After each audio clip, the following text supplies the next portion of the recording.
Hello, my name is Caleb Smith, coming to you from the Rocket Miner Roof with updates for August 17th, 2020. I like to come out here every so often, gives me a slightly different perspective on things. And this is this place also gives me an opportunity to talk about two topics today. Primarily the fact that Wyoming's coronavirus-related death count has gone up today as additional information's come to the attention of the state. And I'd like to share some details from Sweetwater County School District number 1 starting school today, particularly some stories and pictures that I was able to witness personally. Starting with the Wyoming Department of Health, the state is reporting that the overall state total of coronavirus-related deaths is now at 33, with the addition of 3 new cases. One is a Goshen County woman who had health conditions recognized as putting people at higher risk of illnesses related with COVID-19. The adult woman had not been hospitalized prior to her death. In addition, the state learned that a Sheridan County resident had died in July. The adult older man had tested positive for the virus and was being cared for in a Montana long-term care facility at the time of his virus exposure and death. In addition, an older Platte County man died in Florida in a long-term care facility in July after exposure to the virus there. The state notes that his death will be added to Wyoming's count due to residency. In addition, the state notes that it learned of a coronavirus-related death of a man in Sheridan County. Because he was an out-of-state resident, it won't be added to the state's total. In their press release regarding this stuff, the Wyoming Department of Health noted that deaths are being counted for the coronavirus the same way that they count influenza-related deaths. And this is a long-term practice. They say that deaths among Wyoming residents are added to the state's total based on the location of the person's permanent residence and official death certificate information.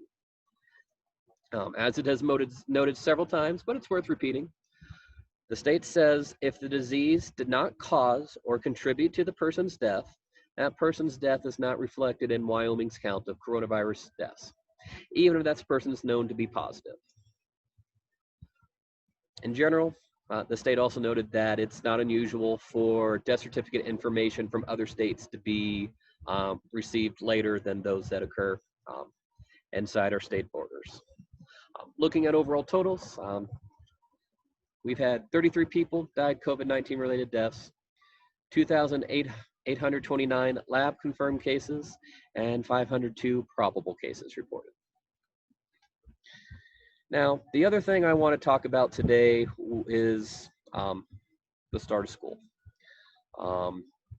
And I'm going to let you all behind the curtain of something. You've watched some of these videos before. You've heard me often say that I'm not a gifted photographer, because I'm not. I'm just a guy who just takes lots and lots of pictures.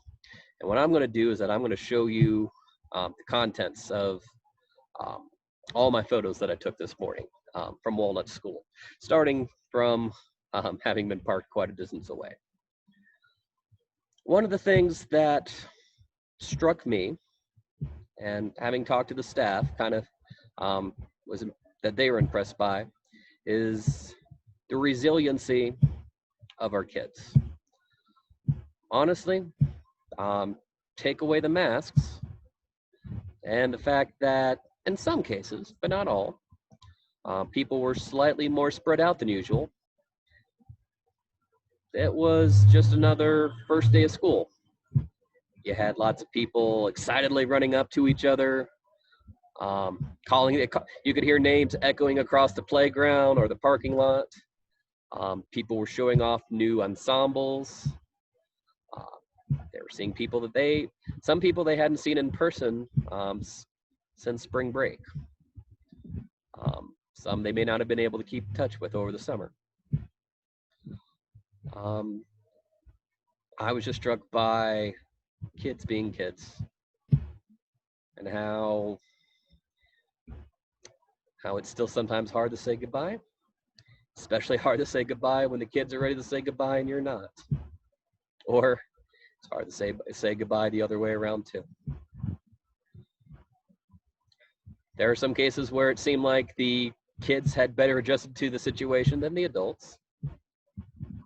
There were a handful of times, you may have noticed in some of these pictures where if you look carefully, some members of Walnut staff are carrying boxes of masks, but I only saw just but a handful of cases where kids are being that, oh, you don't have a mask?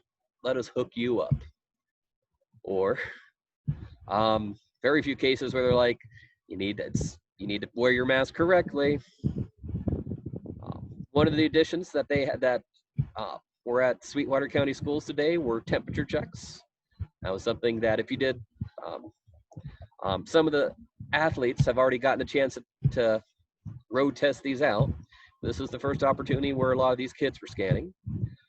I know it was both when I went through the process at Rock Springs High School, it was both high tech and a little bit unnerving. It also noted that I was a stranger, which, yeah, no, I'd be surprised if I was on the record. But still, it was just your usual lineup. Happened just probably a touch earlier than usual because there is a little bit of a bottleneck as students go in through multiple entrances to get their scans. Just one of the things that parents have been warned is that to check your kids before you send them to school. They have a fever, if they've got a tummy ache, they're throwing up, they have diarrhea, you know that you shouldn't be, that school's not the best place for them to be that day. And I didn't see anybody bounce back for temperature checks when I was there. It's one of those things where there seemed to be, I know I myself was worried about being out in the hot sun and having my ball dome warm up, but nope, with just a tiny bit of rest, I was able to pass the test just fine. Not too hot, not too cold.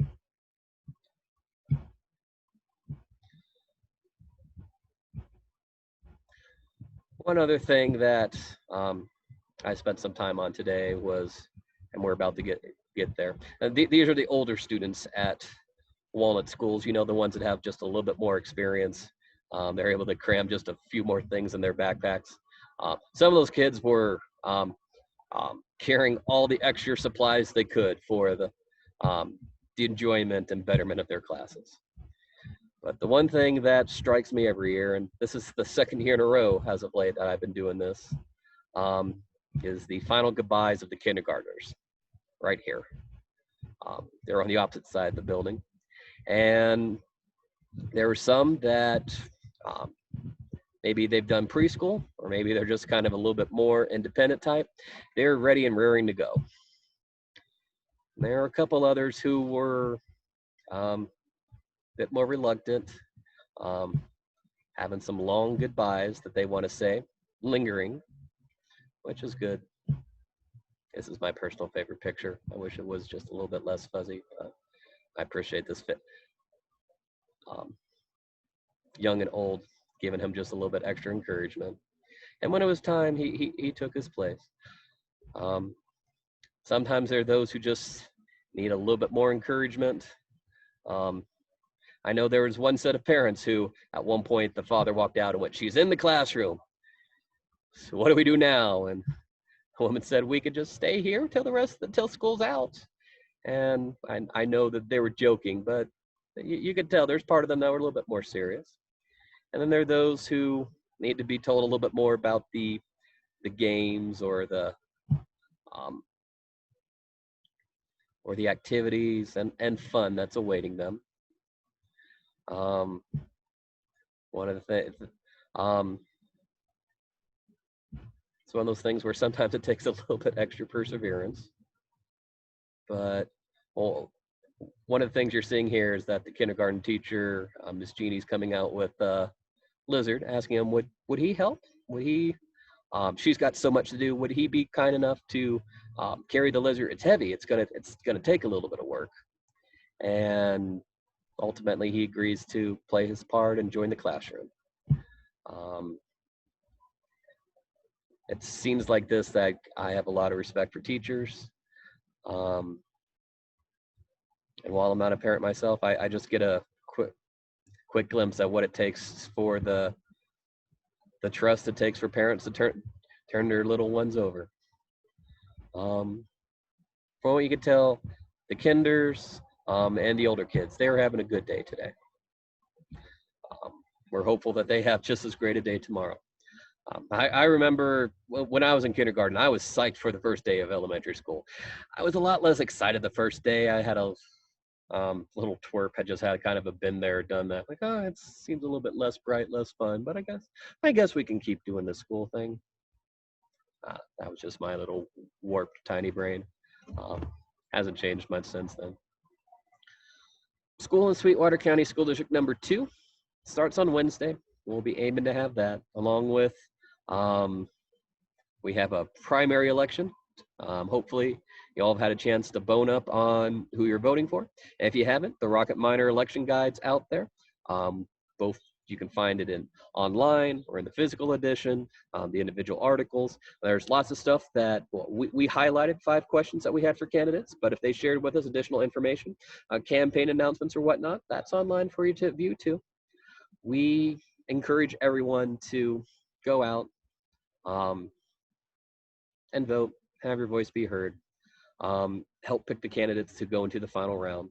And keep in mind that you still have the opportunity where people can enter the race for the general election for some of the special districts, like school district, college board. Sweetwater County's clerk's website has information on that, in addition to additional election stuff. If you don't have your hands on a copy of the Rocket Minor, you can just double check the ballot information, the electoral sites there. Anyway, this is Caleb Smith coming to you from a little bit higher off the ground than usual. Wishing you a good day and a safe tomorrow.